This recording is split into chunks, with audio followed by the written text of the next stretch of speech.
Para sa mga nanay na katulad ko na naghahanap ng part-time job or arubaito dito sa Japan, ganito lang ang gagawin nyo guys. Number 1 is punta kayo ng Hello Work diyan sa lugar ninyo. Kung hindi nyo alam yung address, pwede nyo namang i-google.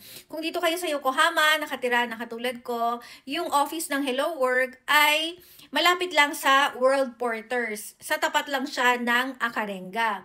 So, ang dadalhin nyo lang is yung residence card. Pagpunta nyo doon, hahanapan kayo kaagad mismo ng part-time job. Okay?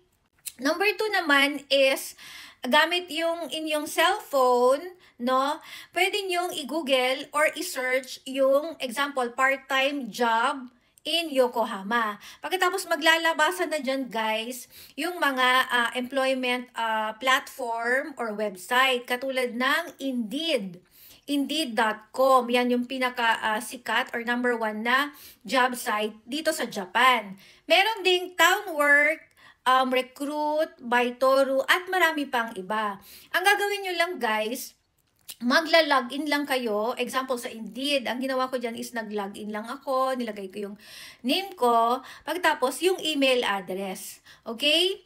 Number 3 naman is, kung gusto nyong mag-work sa mga supermarket, sa convenience store, restaurant, kapag may job opening sila, pinapaskill nila yan sa harap ng store nila. No, for example, sa supermarket, nakapaskill doon, cashier. Tapos kung anong oras, example, from 9 a.m. hanggang 1, or 1 to 5, or 5 to 10. At nakalagay din doon yung GQ. Okay?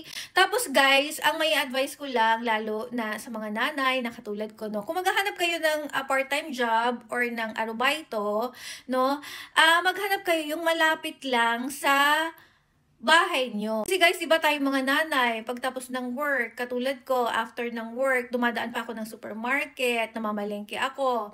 Tapos, pagdating ng bahay, nagluluto pa ako ng dinner, naglalaba, asikusahin ko pa yung mga anak ko, yung assignment nila, yung pagtulog nila, diba? So, ang dami nating mga ginagawa pa. So, kung ang work na papasukin natin ay malayo, sayang naman yung oras, diba? Sobrang pagod na nga tayo sa work, diba? Pag kukommute pa natin, pagod pa tayo.